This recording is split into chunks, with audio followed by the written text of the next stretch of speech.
Queridos amigos, amigas, sejam todos bem-vindos. Estamos iniciando mais um podcast Conexão em Fé.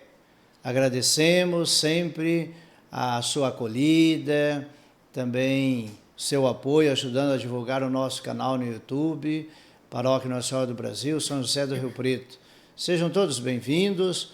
Hoje, dia 17 de julho, vivendo mais um momento de informação, de formação, de comunicação e também de vida de comunidade, né? Somos muito felizes de poder oferecer esse espaço para ajudar a buscar o conhecimento sobre temas diferenciados. Hoje vamos tratar de um tema comportamental muito importante na vida familiar, na relação de pais e filhos que trazem esses desafios a serem superados, e hoje com a ciência é possível cuidar e levar uma vida muito abençoada como Deus assim espera de cada um de nós. Hoje estamos recebendo aqui a psicopedagoga Maria Lúcia. Seja bem-vinda. Boa noite, Maria Lúcia. Boa noite, padre. Muito obrigada pela acolhida, pela oportunidade de estar aqui falando mais um pouco sobre o conhecimento, a oportunidade também para as crianças, idosos, adultos, dentro da psicopedagogia. Muito obrigada pela oportunidade. Que bom, Maria Lúcia, tê-la aqui conosco. A Maria Lúcia é uma que trabalha aqui em nossa comunidade, é uma voluntária e atende crianças e pais, né, que estão buscando o conhecimento de como lidar com os desafios da educação. Então, a Maria Lúcia é uma liderança em nossa comunidade e profissional competente, tem o seu consultório. E nós queremos também conhecer a Maria Lúcia, onde nasceu, quem é a Maria Lúcia? Padre, eu venho de uma cidade aqui perto, a 110 quilômetros de Rio Preto, chama General Salgado. E eu nasci lá e estudei por lá, né? Depois eu fui para São Paulo, passei um período em São Paulo como dona de escola. Aí voltei para cá, me especializei, formei 3 filhos, casados hoje, cada um com a sua família. Eu tenho uma psicóloga, um médico e uma turismóloga. Olha, cada um numa área, né? Que bom. Graças a Deus. Maria Lúcia, como Deus é bom, né? Deus é bom o tempo todo. Maravilhoso. E vai preparando para a nossa vida caminhos para a gente cuidar bem da vida, né? A vida Sim. é o maior presente que Deus nos dá. Sim. E hoje nós vamos comentar e conversar sobre o valor da psicopedagogia na família, né? Que para mim é um tema sempre novo, mas muito necessário. Porque quantas coisas que no passado tinha-se na vida familiar, aquela pessoa tinha uma dificuldade e a família não conseguia entender, né? E às vezes causava até um mal-estar, uma exclusão, né? Exclusão. E assim, a criança na época, né, que não tinha todo esse conhecimento da ciência, hoje a neurociência veio para agregar bastante conhecimento, né, e bastante qualidade de vida. Então, quando não se tinha todo esse conhecimento, padre, as pessoas eram marginalizadas, eram excluídas, né? E internadas em manicômios como loucos, porque não aprendiam, tinham comportamentos atípicos e tinha muita dificuldade, os pais não aceitavam, né? É verdade, sim. Quantas crianças foram internadas como loucos e eram simplesmente um transtorno aí que daria para trabalhar essas crianças, né? Então, assim, para que aqueles que estão nos acompanhando já vai compreendendo a importância da psicopedagogia, o que a psicopedagogia faz? a psicopedagogia, ela acolhe crianças, adultos e idosos, tá? Que têm no processo de aprendizagem. O fundamento da psicopedagogia é a aprendizagem, a cognição do ser humano. Então, ela traz técnicas novas, né? Avaliações para trazer essa pessoa numa qualidade de vida melhor. A criança que tem transtornos, e não só que tem transtornos. O idoso que passou por um problema de AVC, um acidente que ocasionou dificuldade na fala, na coordenação motora, esse adulto, esse idoso pode ser trabalhado pela psicopedagogia. Olha aí. Tá? Então, assim, eu tinha a ideia que era a criança, que é o foco único, né? Não, ela abrange todos. Ela abrange o idoso que tem problema motor, sabe? Porque todo mundo, padre, corre sérios riscos de passar por acidentes, né? Não só os acidentes cerebrais, mas também outros tipos de acidente que ocasionam dificuldade para essa criança e para esse adulto. Às vezes sofre um acidente, perde totalmente a coordenação motora, dos braços para a escrita, até a própria assinatura. Então, o psicopedagogo ajuda bastante nesse sentido. Então, qual a diferença em psicopedagogia e a neuropsicopedagogia? A psicopedagogia, ela é uma ciência multidisciplinar. Ela trabalha com a aprendizagem voltada para avaliações, né, multidisciplinar. Então, ela trabalha com o psicólogo, ela abrange uma área da pedagogia, da psicologia, da antropologia, da neurologia. Então, é uma ciência multidisciplinar que trabalha um agregado ao outro para fazer a criança aprender. Então, ela descobre como a criança aprende, ela descobre como a criança ajuda na coordenação motora. A neuropsicopedagogia, ela é bem parecida com a psicopedagogia na prática, mas ela, academicamente, ela é transdisciplinaridade. Então, ela vai mais para descoberta mais aprofundada dessa aprendizagem, no sistema nervoso central, na parte de funções cognitivas. Então, ela trabalha mais a parte cerebral. Só que, na prática, as duas são bem parecidas, só que academicamente é bem diferente. Tá? Okay. Só que existe, dentro do leque da psicopedagogia, tem a institucional, que trabalha mais a parte escolar, administração, a parte de atendimento a pais, orientação a professores, adaptação curricular, isso é institucional. A clínica é que trabalha toda essa parte da criança dentro da clínica, desenvolvimento de aprendizagem, avaliações, intervenções.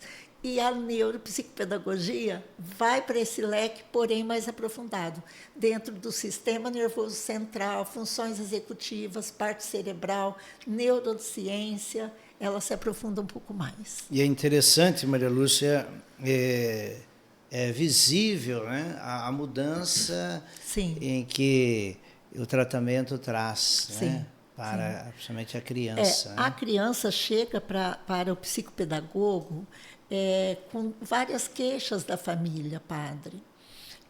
A família muitas vezes não sabe lidar, percebe que tem dificuldade de aprendizagem, mas ele olha e chama a criança: meu filho, você é burro, você não tem vontade, você tem preguiça. E não é isso. A criança não faz porque realmente não consegue. Ela não consegue ir para frente, padre. Parece que está travado. Então, é muito difícil os pais entenderem, aceitarem. Daí, a funcionalidade primordial, fundamental para essa criança. Porque eles estão sofrendo demais hoje em dia. Eles passaram por uma pandemia de 2 anos. Tinha tudo na escola. Tinha a professora que ele amava, os coleguinhas que ele adorava, tudo já estava esquematizado, a vidinha dele. De repente, isso tudo foi cortado, ele ficou isolado dentro de casa, com a mãe, que muitas vezes não o conhecia, porque trabalha fora, né? Então, aí ficou a mãe com essa criança sem saber como lidar, o filho desesperado porque perdeu tudo que tinha de bom, e ficou preso 2 anos com aprendizagem híbrida, né? Que tinha a parte tecnologia, que os professores foram assim, guerreiros demais nesse período, porque não tinha não era voltado para a tecnologia e, de repente, eles tiveram que entrar no computador e fazer essa criança aprender online. E aí a criança hoje passou 2 anos, estava em período de alfabetização, daí passou 2 anos preso dentro de casa e, quando volta, ele não está mais no 1º, 2º ano para aprender a ler e escrever. Ele já entra no 3º com o professor escrevendo em letra cursiva na lousa. Então, ele já entrou assim, num choque muito grande, né? Quando ele voltou, os amigos já não estavam mais ali, já tinha ido para outra escola, estava em outra turma. Então, foi muito difícil para essas crianças. Eles estão gritando por socorro. E a diferença, que são termos assim, tão antigos, mas ao mesmo tempo tão novos para a gente lidar. O que é o autismo e o que é. Qual a diferença? Autismo e o TEA, né? Era o seguinte, em 1911, no início do século XX, um médico chamado Eugene Bloyer, ele foi ele que teve o pioneiro no termo autista. Só que nessa época o autismo era ligado à esquizofrenia. Então tinha-se como ligação direta autismo e esquizofrenia. E aí, quando chegou por volta do ano de 1950, 1960, ainda estava vinculado ao autismo na esquizofrenia, e surgiu o DSM-5. Até o DSM-5, em 2015, 2013, foi de 1950 a 1960, ligado à esquizofrenia. Aí desligou-se esse termo e entrou o autismo como um transtorno. E aí ele começou a ser estudado.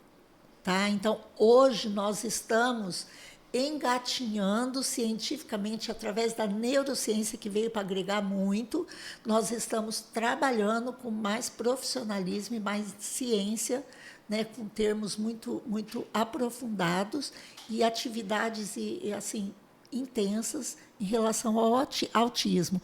Hoje já se descobriu que o autismo ele não tem cura, mas a criança aprende e ela pode ser inclusa na sociedade normal. Por quê? Porque aí surgiu, antigamente, padre, o autismo ele era dividido em várias partes. Tá? Deficiência intelectual, Asperger. Então, esse autista ele foi incluído e formou-se esse leque TEA, transtorno do espectro autista. Espectro quer dizer um leque grande de vários tipos de comportamento. Dizem que o autista ele vive no mundo dele, mas isso não é real. Tá? Ele só tem uma maneira diferente de aprender e ele tem comportamentos que não o social do autista é que é comprometido, né? Ele não tem uma sociabilidade normal, então mas ele tem um intelecto muito bom. Quer dizer, ele consegue aprender. Consegue aprender. Consegue aprender, consegue se alfabetizar, consegue se incluir na sociedade normalmente, padre. E quais assim os sinais? O pai e a mãe que está nos acompanhando e pode estar assim preocupado com uma situação, que sinais que a criança logo de início já emite para os pais começarem a ajudar a criança a se desenvolver, buscando aí o tratamento? Olha, o primeiro passo é a aceitação dos pais. Porque é muito difícil, né? De repente, você gera um filho por 9 meses, de repente você descobre que ele é autista. É um choque muito grande para os pais. Porém, as mães que ficam com essa carga toda, né? Então, o autista ele tem que ter uma assessoria para um desenvolvimento, uma estimulação constante de TO, terapeuta ocupacional, fonoaudiólogo, psicólogo, psicopedagogo, e agora tem a ciência do ABA, que veio para agregar para o autista a autonomia. Ele precisa desenvolver essa autonomia. Então, a adaptação desse autista, ele tem que ser incluso, né? O fundamento maior, a luta maior é incluir ele na sociedade. Por quê? Porque todo mundo fala, ele vive no mundo dele, mas não percebe que ele está no nosso mundo. Ele está na nossa vida.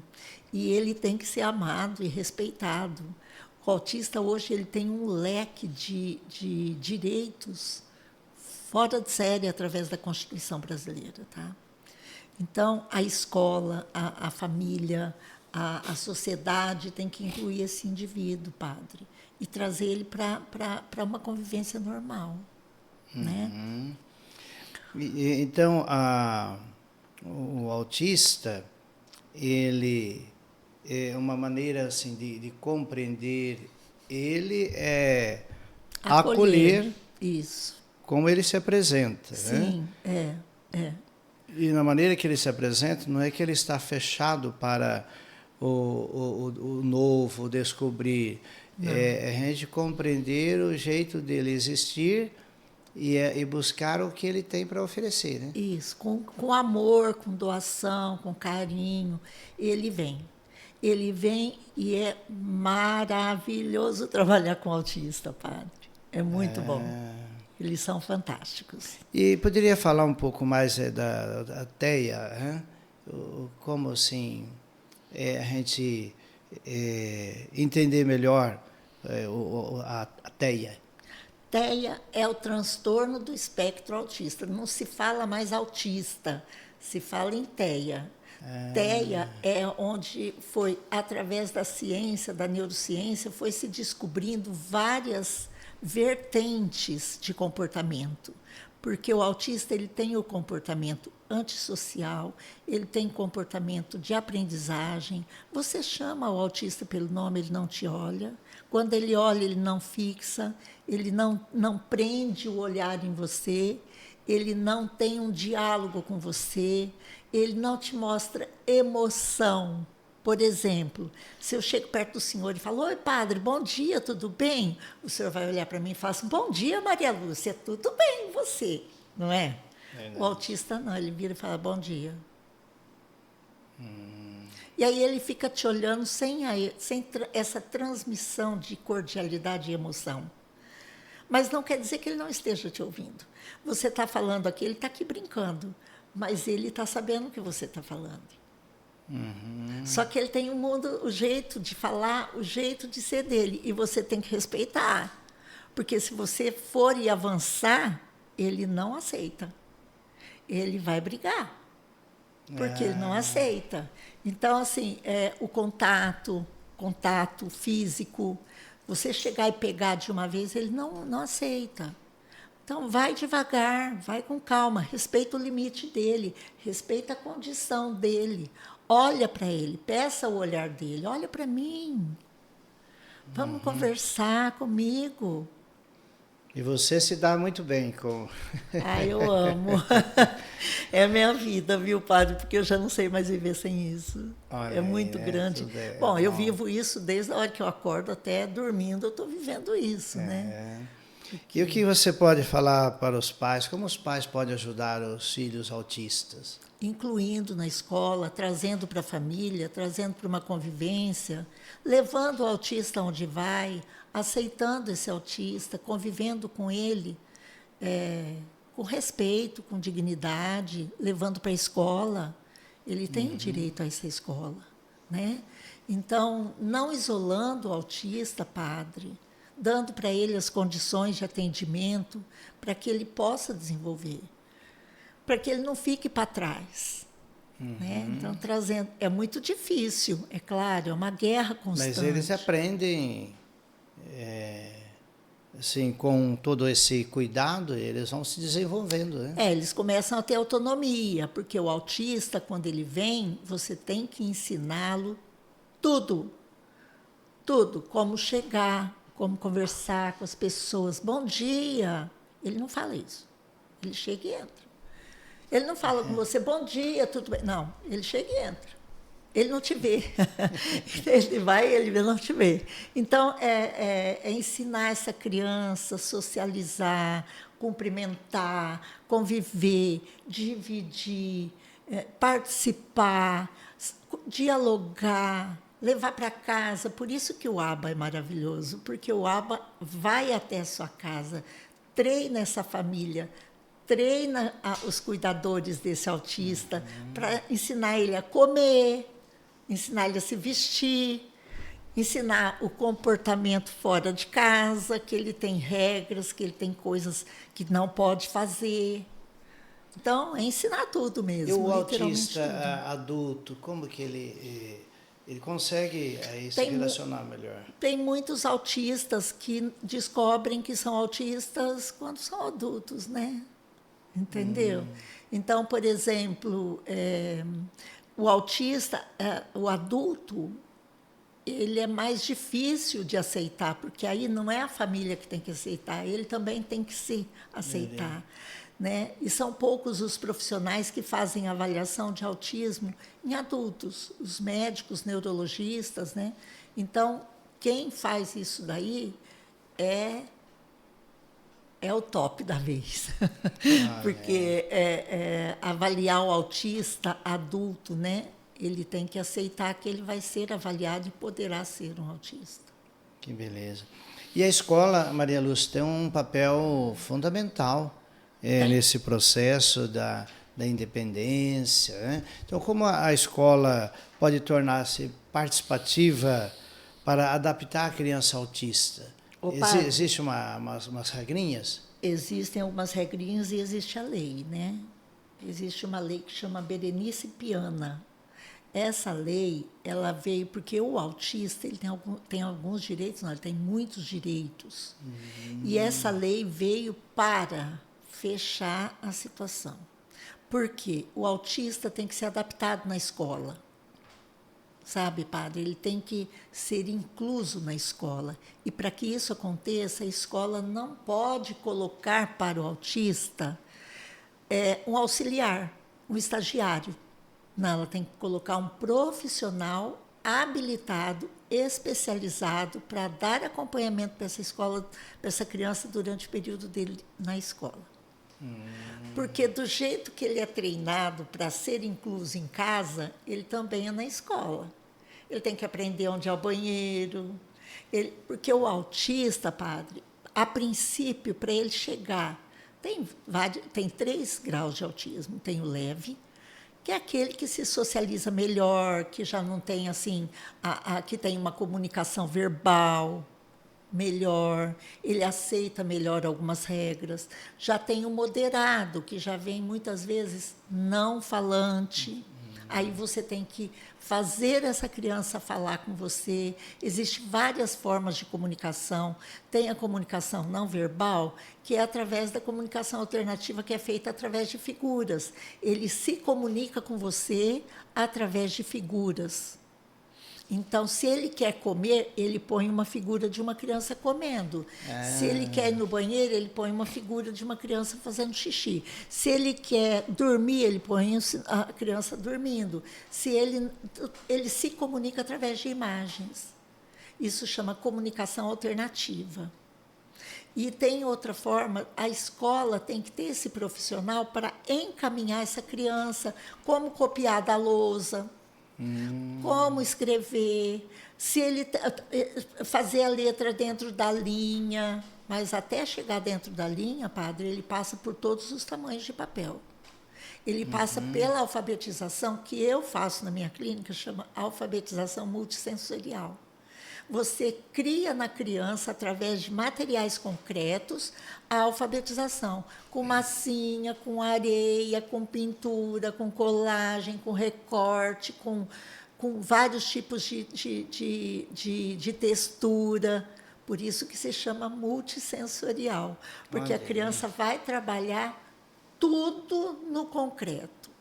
Depois de feito tudo isso no chão, aí põe-se uma rede, põe-se areia, põe-se água, põe tudo para essa criança ter essa textura. Terra, plantar a sementinha, observar o crescimento.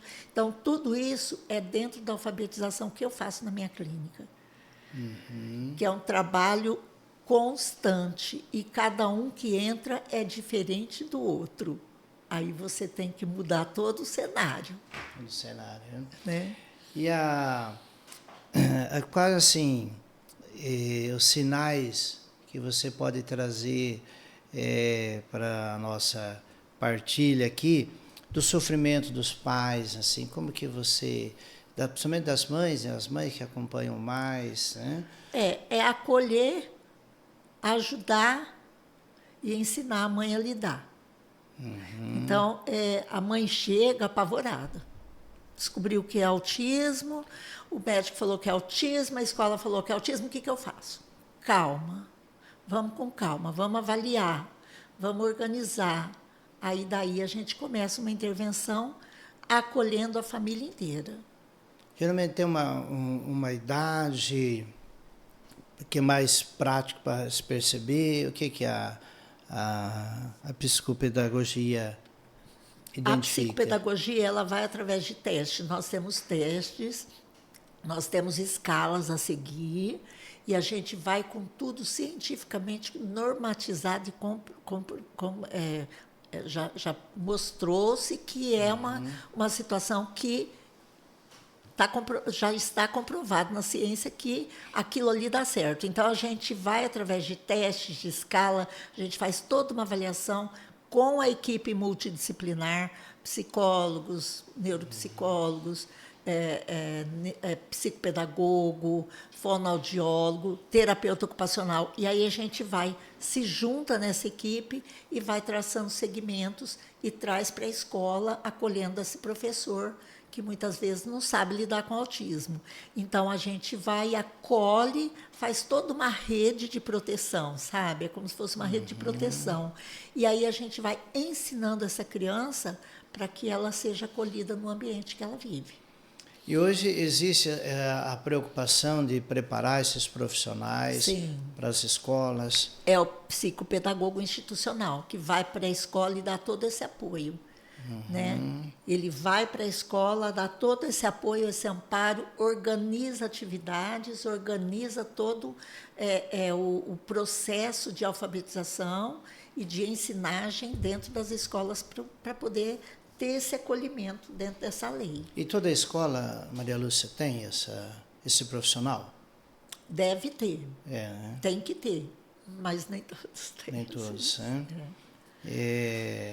E, de fato, o profissional é essencial para porque fazer... o currículo tem que ser adaptado, as avaliações têm que ser diferenciadas, a criança deve ter um leitor para essa avaliação, ele tem que ter um tempo maior nessa avaliação. Então, a escola adapta currículo, põe o profissional especializado e a criança vai fazendo, vai se entrosando. Por quê? Porque esse leitor é muito importante para a criança. Muitas vezes o não verbal, ele sabe, ele lê, ele vai, mas ele não fala. Aí o que acontece? Esse profissional ele tem que estar ali para fazer essa avaliação dessa criança. Ela tem que ser com tempo maior, ela tem que ter uma adaptação de cobrança menor. Porque você não vai cobrar de uma pessoa autista todo aquele conteúdo que a escola traz pela BNCC. Você vai adaptar dentro das necessidades que a criança tem. Sim. E você consegue lembrar de um dos seus atendimentos em que você percebeu uma alegria tão forte de ver alguém que chegou tão murcho, né? Assim, tão... tanto assim como o autista, como a mãe e a superação e como vive hoje, para trazer assim também o milagre que acontece no caminho. Né? A gente vê isso sim, porque você recebe tudo dolorido, machucado e assustado, né? E aí você começa a trabalhar. Padre, é uma alegria muito grande. Tem crianças que vêm para a gente e depois, quando ele começa a escrever, a primeira coisa que ele escreve chama Lu, eu te amo. Eles têm um carinho muito grande, porque como eles não gostam muito do o contato físico, é raro você ganhar um abraço de um autista. Mas eles são apaixonantes e as mães ficam muito gratas. Elas trazem. A hora que você vê a mágica da alfabetização, não tem preço que pague. É o É ápice, realmente, né? é realmente a bênção que você vê, toca e E recebe. abraça, né? É maravilhoso, padre. E quais os direitos legais que o autista tem que é importante trazer pistas aqui para que os pais também busquem? A criança autista, ele chega com direito à saúde, educação e socialização e tratamento. Esse é um direito adquirido já, né, por lei. O autista tem direito ao plano de saúde, porque os planos de saúde hoje em dia chega lá, eles não querem abrir sabe, o pai quando chega, o pai e a mãe quando vai fazer o convênio do autismo, não esconde que a criança é autista. Diga, a criança é autista. Por quê? Porque, sendo assim, não é o plano que escolhe quantas sessões semanais pelo ABA ou pelo profissional que vai atender. Não é o plano que escolhe quantas sessões. Eu vou dar 2 sessões para ele. Não. Ele vai dar quanto for necessário e o plano de saúde tem que pagar integral. Não é fazer aquele plano coparticipativo. É o plano integral. O plano tem que pagar. O convênio tem que pagar. Todos os profissionais. É por lei isso. Não quis pagar, a justiça faz com que ele pague. Sim, isso é um direito adquirido. A família de baixa renda, a partir do momento que o autista tem o diagnóstico, ele passa a ter direito de um salário mínimo para ajudar na manutenção e custeio desses profissionais e desses atendimentos que ele tem por fora. Então, identificou, ele já pode entrar com esse pedido. Pode. Ele tem o diagnóstico, ele pega o diagnóstico em mãos e leva, e da entrada ele recebe um salário mínimo o resto da vida dele. É direito dele. E entra na Previdência? Tudo. Ele tem direito a entrar na fila preferencial. O autista tem direito. Eles muitas vezes não sabem disso, né? Mas ele tem direito à fila preferencial, ele tem direito à vaga de estacionamento preferencial, ele pode estacionar naquele estacionamento de deficiente físico, ele tem direito à entrada sem pagamento, gratuita no parque infantil, no circo, no cinema. Ele tem direito a tudo isso. É só fazer uma carteirinha. Ele vai lá no Poupa Tempo, ele faz uma carteirinha de autismo, só que tem que levar o diagnóstico, tudo certinho. Não pode chegar lá e falar, eu sou autista. Ele tem que comprovar que ele é autista, certo? Ele tem direito a transporte municipal interestadual e aéreo. E o acompanhante dele tem desconto de 50% a 80% no valor da passagem. Olha aí, bom, né? Notícias. Pode viajar os autistas. Ele tem direito à escola regular e assistência nessa escola com as adaptações devidas. É lei, isso é obrigatório. Ele tem direito ao PEI. PEI é o Plano Educacional Individual para o Autista. É feito personalizado para o autista. Esse PEI é muito importante na vida dele. Ele tem direito a desconto de IPVA. Olha. Ele é isento. Ele pode comprar um carro e ele tem direito ao desconto de ICMS e IPI. É bom, né? Tadinho. Ele precisa disso. Precisa. É uma conquista. Ele tem restituição prioritária do imposto de renda. Esse direito. E fazer o saque do fundo de garantia antecipado. Olha. Então, ele tem esses direitos resguardados pela Constituição. Ele pode requerer isso a qualquer tempo a partir do diagnóstico. Então, padre, ele está calçado, ele está acompanhado. E ele tem esse direito. Os pais, se forem atrás, têm esse direito. Só que hoje, por exemplo, ele vai no plano de saúde. O plano pega e fala assim, ele vai ter meia hora de atendimento uma vez por semana. Não pode. Aí, meia hora de atendimento, o que dá para fazer isso? Nada. A criança chega, vamos fazer atendimento. Ok, vamos fazer atendimento. Até que você se entrose com ele, acabou o tempo. Acabou o tempo. Então, é muito pouco esse tempo, padre. E aí é feito essa seletividade dos planos. No dia que eu posso, aí marca um psicólogo para ir toda semana meia hora. Ele vai uma vez, vai 2 vezes, na terceira o plano muda psicólogo. O autista não aceita mudança. Você pega um autista, sai de casa e você passa todos os dias na frente da escola, da feira, do hospital e vai pela avenida tal. Um dia você fala assim, hoje eu vou virar aqui porque eu tenho que passar lá na costureira. Você virou, acabou. O autista fala, não é esse o caminho, mamãe. Pode voltar, não é esse o meu caminho. E aí você tem que voltar. Se ele não aceita a mudança de caminho, como ele vai aceitar a mudança de profissional do plano de saúde? E cada mês, cada 2 meses, cada 15 dias, muda. Se não muda o psicólogo, muda o TO. Se não muda o TO, muda o fono. E aí, como é que faz o autista, padre?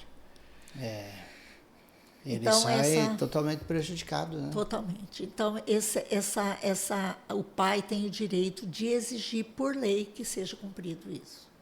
E existe uma organização dos pais, uma associação? Você Olha, tem conhecimento? Hoje em dia, lá no GADA, na Antônio de Godoy, com a Rubião Júnior, lá tem o GADA. E lá tem atendimento jurídico especializado nesse tipo de orientação a pais com crianças com transtorno. Porque esse atendimento, esse trabalho, ele precisa multiplicar, né? Precisa crescer. Sim. Pois ajudará em muitas famílias a viverem lá bem. Lá no GADA existe, nos CRAS, CREAS, existem esse atendimento, eles podem procurar, porque as pessoas estão ali para isso, padre, para encaminhar, para orientar. Nós que somos psicopedagogos, a gente orienta, mas a gente não pode estimular muito isso, porque a gente orienta, o pai tem que buscar, né? O pai tem que ter o interesse. Nas famílias de baixa renda, eles não têm essa orientação.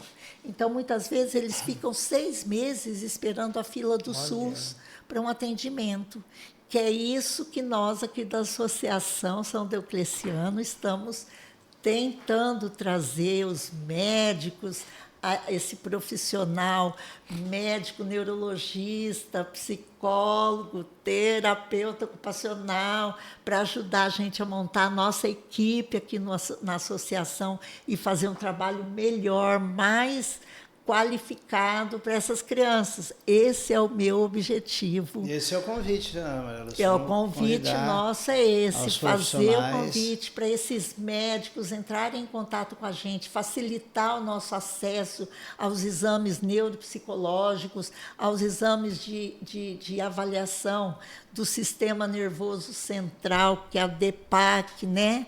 Então, a gente precisa desse apoio, dessa nossa acolhida para a nossa associação. Nós estamos montando um núcleo aqui, né, padre? É verdade. Não é verdade? Maria Lúcia liderando. É um núcleo que a gente quer montar. E desejamos que, de fato, isso aconteça de maneira gradativa, mas muito acelerada. Se Deus quiser, e Ele quer. E a Maria Lúcia tem toda essa experiência, esse entusiasmo, esse conhecimento. E como ser atendido aqui na nossa associação, aqui na Paróquia Nacional do Brasil? O que precisa fazer o pai e a mãe?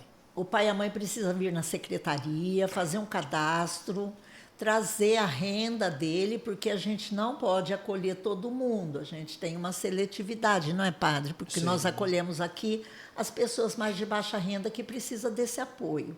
Então, nós pedimos que venha a secretaria da igreja, faça um cadastro para a gente poder colocar na nossa fila de espera, que a gente vai fazer o possível para atender todo mundo, né, padre? Sim. E aí, daí em diante, no retorno, porque agora nós estamos todos de férias, as crianças entraram de férias, eu alfabetizo todas as crianças do projeto Cidinha Canzela, né? Canzela, e aí eu estou com esse processo de alfabetização. Aí a gente vai fazer essa seletividade e, a partir de agosto, a gente está de volta para fazer esse atendimento, padre. Que bom, Maria Lúcia. Olha, Jesus disse, eu vim para que todos tenham vida e vida em abundância. Então, esse trabalho da psicopedagogia é a palavra de Deus vivenciada. Sim. Jesus veio para que todos tenham vida e vida em abundância. E com qualidade, né, padre? Com qualidade. Deus seja louvado por essa ciência, por todos os profissionais que buscam ser esse bom pastor na vida desses pais, na vida dessas crianças e adultos. Eu falo muito assim, que Deus me deu o dom, sabe? Deus me deu esse dom. E Ele me falou que Ele me daria esse dom. Olha. Tá? Então, esse dom veio. E eu falo sempre para ele, o Senhor me deu o dom, abre as portas. E quando ele me abriu a porta, de eu chegar até aqui na Igreja Nossa Senhora do Brasil, que eu fui acolhida com todo carinho pelo Senhor, sim, eu sou muito grata por isso, porque eu precisava desse lugarzinho, desse cantinho, para pôr o que Deus me deu. E eu falei, Senhor, eu venho gratuitamente, eu venho com amor. Então, eu estou aqui com muito amor, com muita doação, com muita vontade. O padre está com as portas abertas, o coração acolhedor. Então, nós pedimos às famílias, você tem necessidade? Venha procurar. Nós pedimos para os médicos, venha doar, porque Deus pede o que você recebe, doe com amor, doe com carinho, que você vai ter tudo de melhor. Então, nós esperamos essa equipe para a gente. Ótimo, Maria Lúcia. E precisando encontrar a Maria Lúcia no consultório também, você tem os seus horários de atendimento lá, para aqueles que querem procurar. Aqui na associação, eu venho às segundas-feiras de manhã. Depois desse horário, eu estou na clínica até às 20 horas, 21 horas. Então, eu saindo daqui, eu vou direto para a clínica, e lá eu fico o dia todo. A minha clínica é na rua Ivete Gabriel. Pode dar endereço? Pode, deve.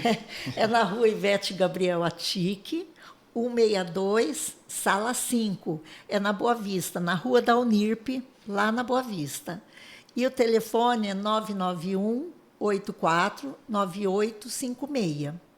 Pode me ligar, precisando de alguma coisa, pode entrar em contato. Esse é meu WhatsApp, pode também me adicionar, né, padre? Isso, então repete aí para nós.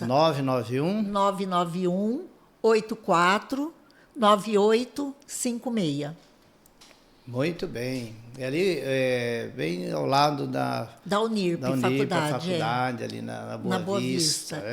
É facinho de lá, é só subir a rua Saldanha Marinho e passar em frente ao portão da Unirp, você está na minha clínica, 50 metros depois. Então, ajude a divulgar que há tratamento, poderemos ajudar muito as pessoas autistas a viverem bem, a se relacionarem bem com a sua família, com a sociedade, com a comunidade. E na escola e no geral deles. Eu estou à disposição. Que bom, Maria Lúcia. Queremos agradecer, olha aí, 45 minutos de bate-papo. Que bom, e vamos retornar em outro momento para trazer temas novos pertinentes. conhecimentos, né, Padre? Isso, Porque existem outros transtornos também, que nós podemos falar no futuro próximo. Perfeito. E ao concluir o nosso mais um podcast, Maria Lúcia, eu gostaria que você deixasse uma mensagem para os pais, as mães, os pais que vivem essa realidade. O que você gostaria de desejar? A mensagem que eu deixo para os pais que vivem essa realidade é que especiais são os pais que acolheram essa criança. Então, pais, amem, respeitem, acolham, procurem ajuda, peçam socorro e não tenham vergonha do filho que têm. Eles são maravilhosos e são crianças que vieram para agregar para a gente a forma de trazer o amor de Deus na comunidade em que a gente vive. Que bom, Maria Lúcia, muito obrigado pelo seu conhecimento, pela a sua doação, sua maneira de você ajudar as pessoas a encontrarem a paz, a encontrar a harmonia nesse desafio que somos chamados a superar. Agradecemos a você, sempre com a sua audiência, ajude a divulgar o nosso canal e que Deus o abençoe, que você tenha uma semana maravilhosa. Obrigada.